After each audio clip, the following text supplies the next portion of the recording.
Dear friends, Easter greetings to you and to your loved ones. I hope you were able to join the live streaming Easter celebrations at St. Mary's Basilica. They were amazing. Our Archbishops Anthony Mancini and Brian Dunn gave inspiring and uplifting homilies. We thank God for them and for all those who helped in any way to make those celebrations an enriching and life-giving experience for all of us. You know, we are still in the Easter season, and we are supposed to be experiencing the joy, the freedom and peace of the risen Lord. Because Jesus is alive, and He is with us at each moment and in every circumstance of our lives. But is that really the case with us? Are you experiencing peace and joy right now? In the midst of the COVID-19 pandemic, the social isolation and difficulties we are going through at this time, it is very easy to lose sight of the presence of the risen Lord who is among us. It is very easy to focus on our problems. And sometimes we may experience doubts, skepticism, or crisis of faith in our lives. And that is okay. Even the apostles did experience such emotional upheavals and doubts after the death of Jesus Christ. And that is why they locked themselves up in the upper room for fear of the Jews. But in the midst of their worries and fears and anxieties, Jesus appeared to them and said, "Peace be with you. Do not be afraid. I am alive and I am with you." The first time Jesus appeared to the apostles after his resurrection, for one reason or the other, Thomas was not with the apostles.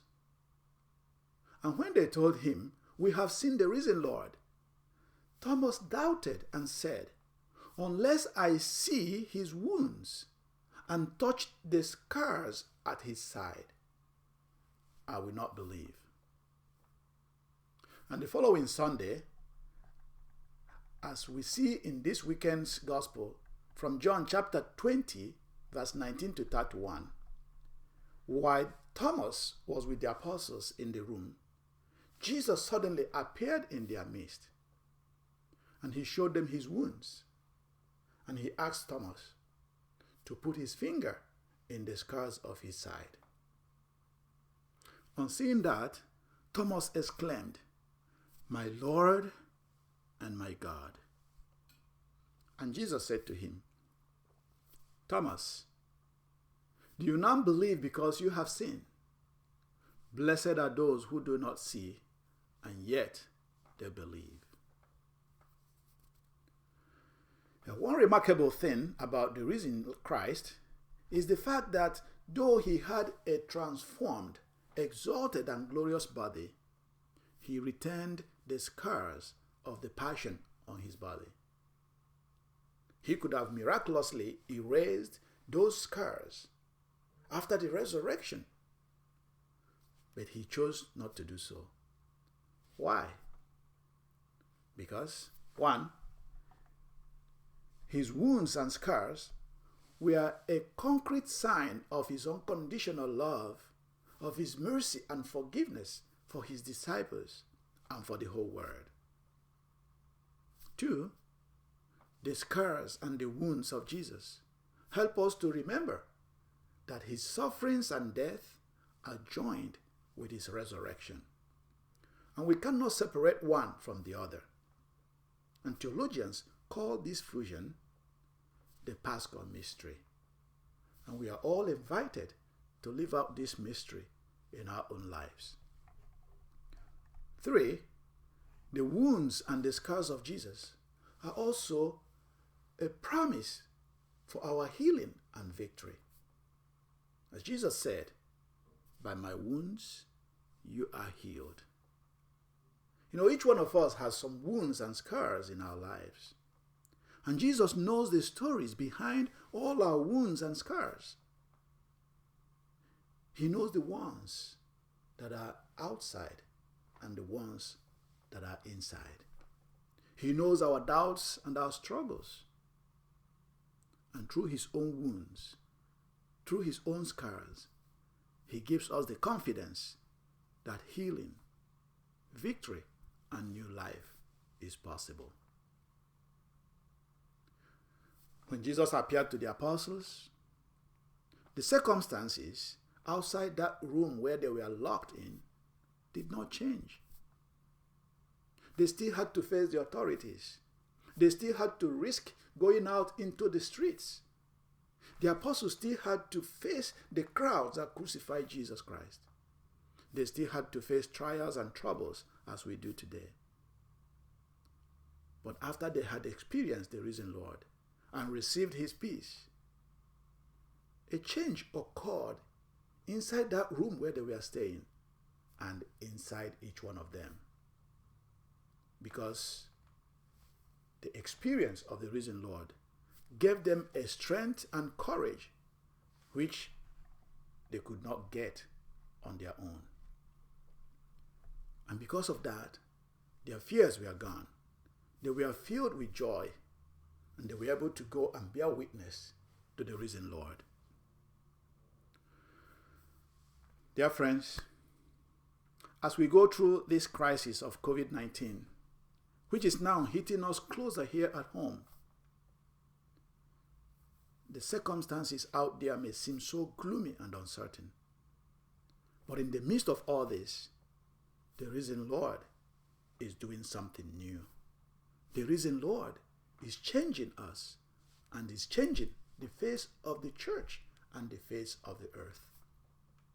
And he invites us to look up to his wounds, to look up to his scars, and draw mercy and draw strength and new life for ourselves, for our church, and for the whole world. And this requires that we walk by faith and not by sight. It requires that we trust completely in the risen Lord. And that is the message of divine mercy, which we celebrate this weekend.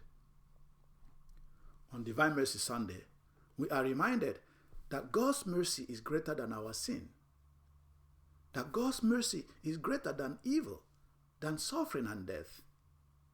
We are invited to immerse ourselves, our families, our friends, and the whole world into the ocean of God's mercy by our prayers and our works of mercy. And an easy way to remember the message of divine mercy is to remember the ABCs of divine mercy. The A stands for ask for mercy. B stands for be merciful. And C stands for completely trust in Jesus. I pray, dear friends, that the wounds of Jesus Christ, that his scars, which was revealed through his divine mercy, may bring us healing in mind, in body, and in spirit. That it may transform and free us from our doubts and our fears, so that we can joyfully and courageously bear witness to Christ in the world. Even though our churches and the buildings are closed, the church at our homes is open 24/7. And many parishioners have been working hard to make sure that the material, emotional, and spiritual needs of our parishioners are met. Our gratitude goes to our catechists who are organizing Sunday school via Zoom, the Society of St. Vincent de Paul, who are providing food to those in need, our prayer warriors who are praying for our parish and for the whole world, our guardian angels who volunteer to give emotional support to those in our parish and in our community who need to talk to someone. We thank our staff and our leadership team who are working tirelessly to make sure that we are connected with you online. These are wonderful ways of being disciples and of helping people to experience the love and the mercy of the risen Lord. And we want all our parishioners to be part of this new way of being a church and new way of serving. So please come on board and help in whichever way you can. If you would like to be a volunteer in any way, please contact the office. As we are clergy, Father Anthony and I particularly look forward to connecting and praying with you every Sunday night through our Sunday spread.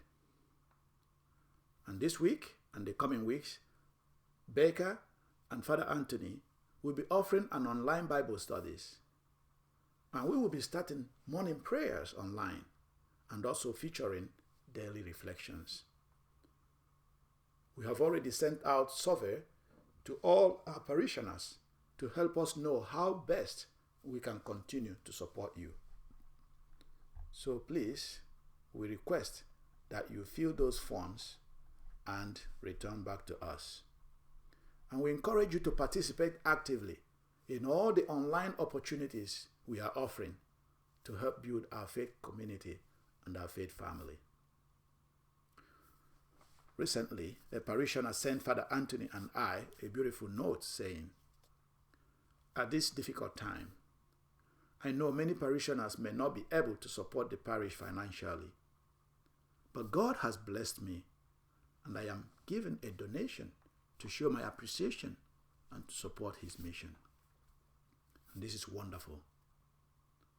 So if you are able to help like this parishioner, please sign up to PAR, the pre-authorized remittance. Or you give online by e-transfer, or drop off your envelopes at St. Thomas More mailbox by the door of the rectory. In the midst of our struggles, beautiful things are happening in our lives and in our parish. In the midst of all these crises, God is changing us inside and outside. I pray that God may continue to bless you and your families, that God may continue to protect all of us from all harm and all dangers. Jesus is risen. He is our joy. May you continue to experience the joy of the risen Lord. And remember to stay home, healthy and holy. And of course, stay happy. I love you all, and I send you a big hug.